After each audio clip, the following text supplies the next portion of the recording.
A gloomy victory day is shaping up in Moscow because it's a victory day without a victory. Kyiv still hasn't been taken, nor has Donbas. NATO is expanding. Even Trump has made peace with Zelenskyy. There are fewer reasons to celebrate than Medvedev has sober days. But the Kremlin has no intention of canceling its stances on the bones of its grandfathers, because victory mania has no meaning, only a path. On May 9th, no one will ever indeed forget this momentous day. This is the day our grandfathers and great-grandfathers marched toward, and we live only for their sake. In the midst of a full-scale war, where both sides are using long-range weapons, Putin decided to bring dozens of pieces of military equipment and thousands of soldiers into the center of Moscow, concentrating them all in one place. I just give a round of applause. Naturally, the orcs are scared.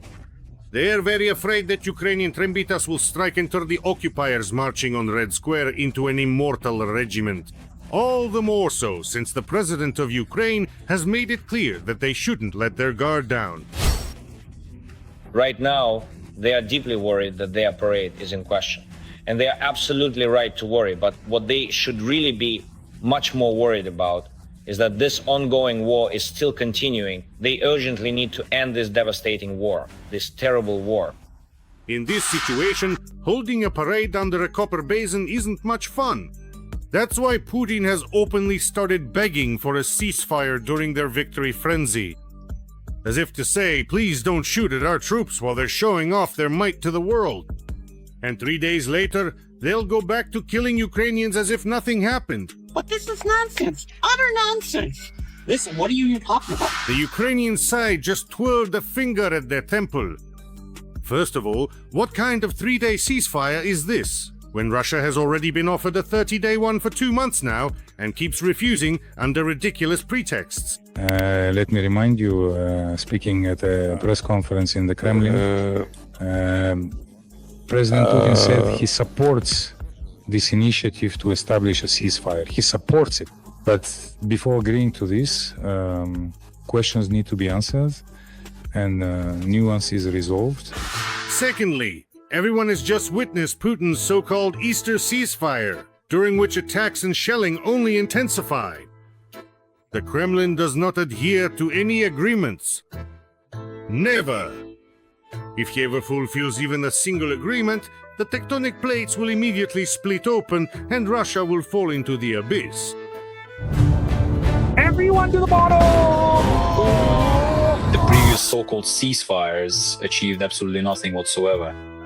And basically any promises or even references to legal matters have absolutely nothing to do with Russia. We even start by thoroughly discussing the significant Budapest memorandum, then we carefully move on to the Minsk agreements, and finally finish with any kind of empty promises about a ceasefire that in actual reality never truly happened. The Americans didn't mince words at all. Trump's special representative Kellogg called the so-called victory-mad ceasefire absurd. What President wants is a permanent, comprehensive ceasefire at sea, in the air, and on land. Infrastructure in place for at least 30 days, we can extend. It's obvious to everyone that the ceasefire proposed by the Kremlin is an attempt to avoid disgrace.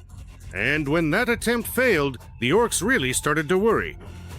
State Duma Deputy Zhuravlev stated that Ukraine is preparing something shocking to disrupt the May 9 parade. Let me remind you, Zhuravlev is the one who raved about prostitute turtles. This circus has opened up for zoophiles. Can you truly imagine in Denmark there's an official designated place for zoophiles? You can just go there and, I don't know, potentially rape a turtle or engage in other such acts. So Zhuravlev took a swig of triple-strength Red Moscow cologne for courage and blurted out that Russia can't be forced underground by threats. That's why the country will celebrate Victory Day as it should. Apparently like this. On Labor Square in the KSK settlement in Chita, a festive event called I Remember, I Am Proud unfolded. One of the themed areas and the most striking moments, reconstruction of concentration camp. Past the celebrating people, God's lead prisoners cries weeping, sparing women and children. Oh, like this.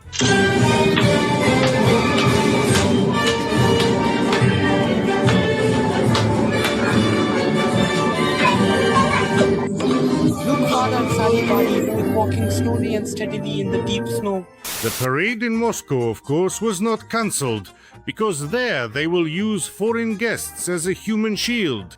Who could have thought that Fico and Xi Jinping would turn into a bulletproof vest for the Pale Moth? But that's their choice. But in other cities and regions of Mordor, the victory mania has crawled under the baseboard. The Colorado parades have already been cancelled in the Belgorod, Kursk, Bryansk, and Lipetsk regions.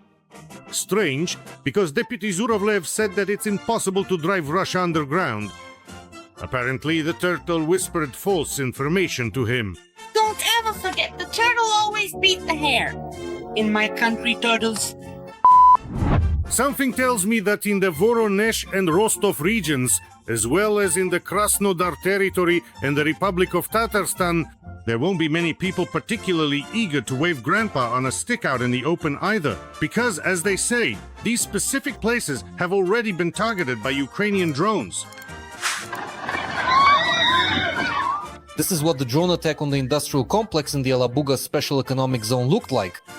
It is located in Tatarstan, not far from the city of Yelabuga.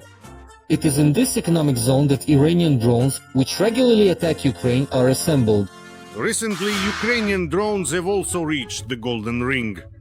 No, they didn't bomb Kedeshevot, they destroyed targets in the Vladimir, Yaroslavl, Nizhny Novgorod, and Ivanovo regions. In the Vladimir region, the Murom instrument-making plant was attacked by Ukrainian drones.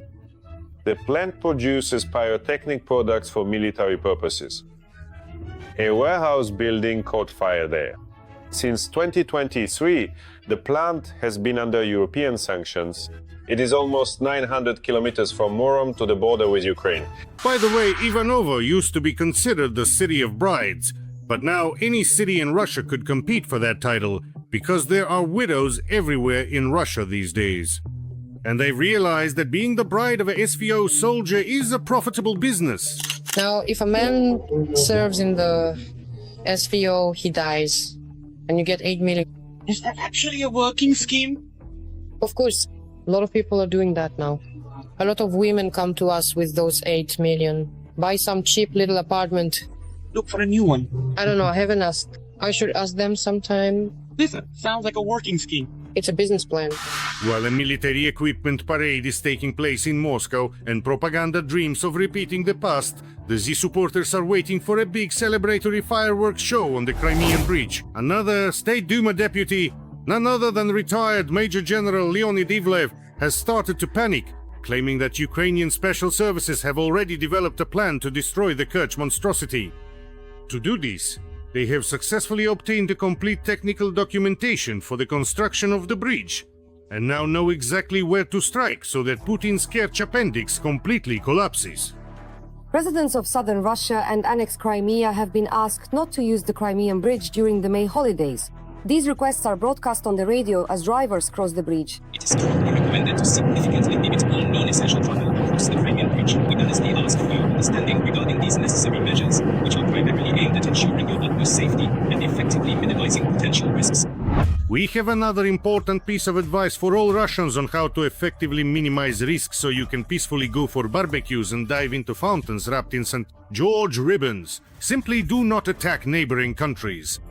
And if your so-called country has already done this, then make every conceivable effort to overthrow and justly punish the government that is committing egregious war crimes. That is precisely what will truly minimize the inherent risk of being killed in a brutal meat grinder assault or while traveling through dangerous occupied territories. In short, the soldiers were sent to the front lines here, to the very front. But they weren't given any rifles. There they are standing, I won't film them. Isn't that right, guys? Of course, without rifles. No body armor, can you believe? 135. They're 135th Regiment. Can you believe it? What is this? You'll simply take it off the dead at the very front! And the complete destruction of the Crimean Bridge would be a truly significant gift for Victory Day. What could possibly be better than utterly destroying the very symbol of modern fascism on Victory Day over fascism?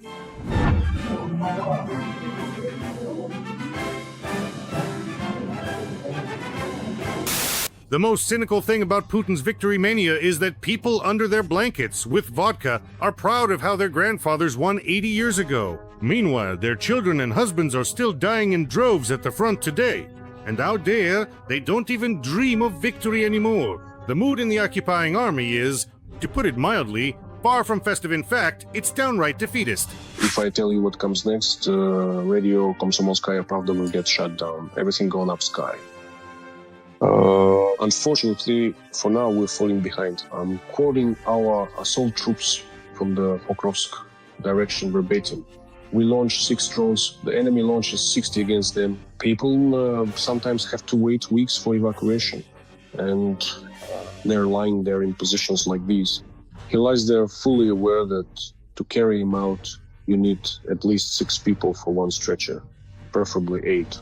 That means putting everyone at risk, all of them. It's quite obvious that the ongoing war against Ukraine will not end in a decisive victory for Russia, but quite the opposite. The country, often referred to as 404, will fall apart into 404 pieces, or at best, become an integral part of China. That's why the rehearsal of the Chinese military parade in the center of Moscow is highly symbolic. Russians might as well get used to such a sight, a common occurrence in their daily lives.